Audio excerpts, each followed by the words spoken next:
ये देखिए हमारे संविधान में 7वीं अनुसूची है, उसमें हमारे 3 लिस्ट हैं। पहले लिस्ट में केंद्र सरकार को एंट्री 69 में ये शक्ति प्राप्त है। उसमें प्रेरोगेटिव केंद्र सरकार को, केंद्र सरकार ही उसके लिए अधिकारियों का, कर्मचारियों का नियुक्ति करती है, उस पर पैसे खर्च कर सकती है और उस पर अन्य उपाय कर सकती है। राज्य सरकार को ये शक्ति संविधान नहीं देता। हमारे संविधान में हमने एक ऐसी व्यवस्था की है जिसमें हम कहते हैं कि साहब कास्ट के आधार पर कोई डिस्क्रिमिनेशन नहीं होना। देखिए राजनीतिक लाभ और हानि इसमें जुड़ा होता है। कहीं ना कहीं किसी को लगता है कि यदि उससे राजनीतिक लाभ हो रहा है तो ऐसा निर्णय हम लेंगे। तो लॉ में हम इस प्रकार के काम करते हैं और हम जब बच्चों को पढ़ाते हैं तो बताते हैं लॉ इज पॉलिटिक्स। तो ऐसे ऐसे लॉ बनाए जाते हैं, ऐसे ऐसे निर्णय लिए जाते हैं जिससे शायद कहीं ना कहीं किसी को फायदा हो रहा होगा। और हर विधि और हर कानून का समझ हर व्यक्ति को हो, हर समय हो, ऐसा संभव नहीं है। नमस्कार, आप देख रहे हैं लाइव सिटीज। मैं हूं आपके साथ सौरभ राज। जातीय जनगणना के ऊपर पटना हाईकोर्ट ने बड़ा फैसला सुनाया है और अंतरिम रोक लगा दी है।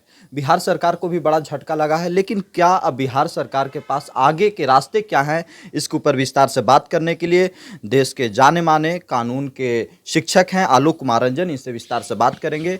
पटना हाईकोर्ट ने जो फैसला दी जातीय जनगणना को लेकर के, कैसे देखते हैं इसे आप? देखिए बड़ा ही पेचीदा मामला है ऐसे तो जातीय जनगणना जी। और ये जातीय जनगणना बहुत दिनों के बाद शायद हो रही है। लेकिन मुख्य बात ये है कि क्या राज्य सरकार को ये शक्ति है या नहीं है। संविधान में इस बात की व्याख्या है कि ये शक्ति केंद्र सरकार की है। तो फिर राज्य सरकार ने इसकी कैसे कवायद शुरू कर दी, ये बहुत बड़ा प्रश्न चिन्ह है। और यदि आप निर्णय पढ़ेंगे जो अंतरिम आदेश अभी दिया है हाई कोर्ट ने जी, उसमें हाई कोर्ट ने इसी बात पर बल दिया है कि किस प्रकार से राज्य सरकार ने ये निर्णय ले लिया। राज्य सरकार को तो ये शक्ति ही नहीं थी। राज्य सरकार के पास शक्ति नहीं है जातीय जनगणना कराने की। नहीं, ये देखिए हमारे संविधान में 7वीं अनुसूची है, उसमें हमारे 3 लिस्ट हैं। पहले लिस्ट में केंद्र सरकार को एंट्री 69 में ये शक्ति प्राप्त है जी। तो फिर राज्य सरकार ने ऐसा कैसे किया। अब जब राज्य सरकार से ये बात पूछी गई तो उन्होंने अपने उच्च न्यायालय में एक वक्तव्य में उनके वकीलों द्वारा कहा गया कि साहब हम अपनी जनता के भलाई के लिए विभिन्न प्रकार के स्टैटिस्टिक्स और कर सकते हैं और सर्वे कर सकते हैं जी। इसी के तहत ये तो सर्वे के नाम पे क्या सेंसस हो सकता है, ये एक अगला प्रश्न हो गया। तो न्यायालय ने इस पर भी कहा कि सर्वे के नाम पर सेंसस नहीं हो सकता। सेंसस प्रेरोगेटिव है। हमारे यहाँ एक सेंसस एक्ट भी है 1948 का, तो उसमें प्रेरोगेटिव केंद्र सरकार को, केंद्र सरकार ही उसके लिए अधिकारियों का, कर्मचारियों का नियुक्ति करती है, उस पर पैसे खर्च कर सकती है और उस पर अन्य उपाय कर सकती है। राज्य सरकार को ये शक्ति संविधान नहीं देता है।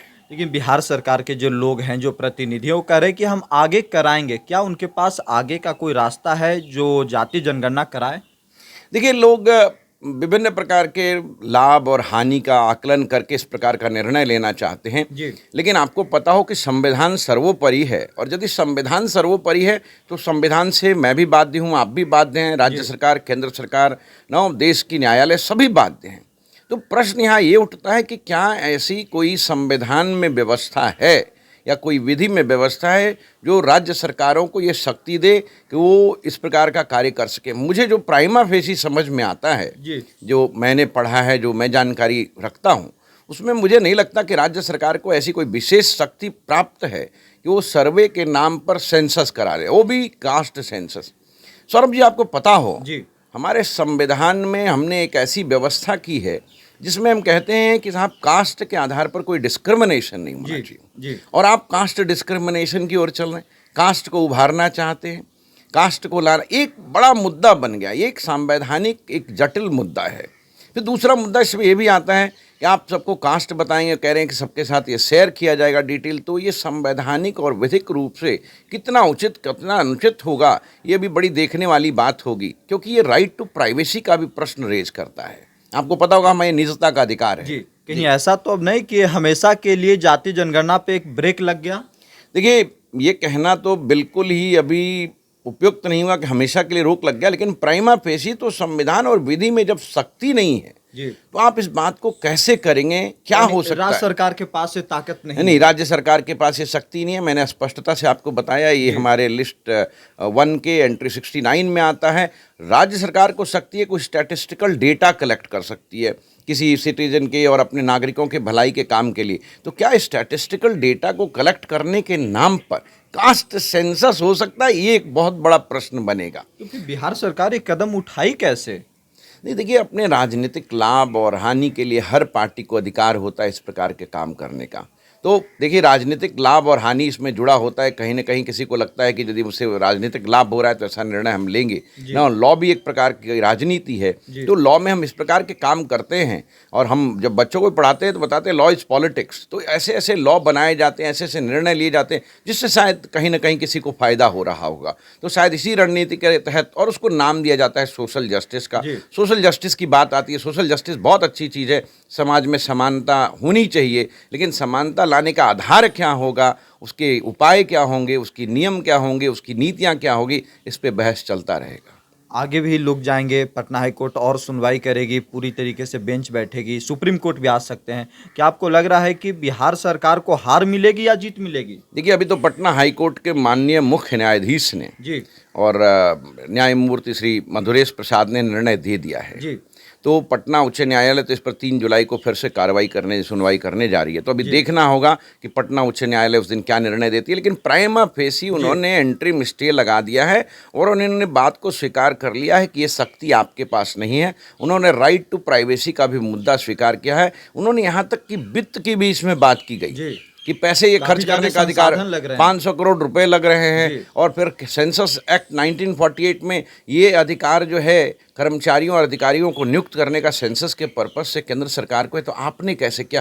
तो बहुत सारे प्रश्न खड़े हो गए हैं। तो मुझे नीतीश कुमार के ऊपर, मुख्यमंत्री के ऊपर, आप कह सकते हैं सरकार के ऊपर, वो तो है क्योंकि सरकार का नियम है, सरकार की नीतियां हैं, तो प्रश्न तो उन्हीं के ऊपर खड़े होंगे। ये वाजिब सी बात है, इसमें कोई दो मत नहीं हो सकता। Nitish Kumar cross the line चले गए।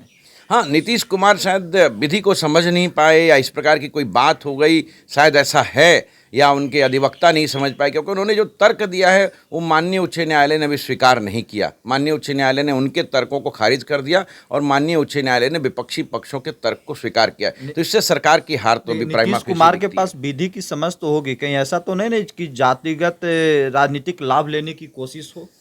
ये कहना तो मुश्किल है, होगा। वो बहुत बड़े नेता हैं और बहुत दिनों से सरकार चला रहे हैं, तो होगा उनके पास इतनी तो समझ होगी, ये तो हम मान के चलते हैं। लेकिन देखिए, किसी की भी समझ कभी भी फेल कर सकती है। कानून है, ये विधि है, संविधान है। हाँ, आप कह सकते हैं ये विधि है, कानून है। विधि और कानून की समझ सबको होना संभव नहीं है, और हर विधि और हर कानून का समझ हर व्यक्ति को हो, हर समय हो, ऐसा संभव नहीं है। ये लॉ भी इवॉल्व करता है। आपको भी देखना होगा लॉ आगे कैसे इवॉल्व करता है।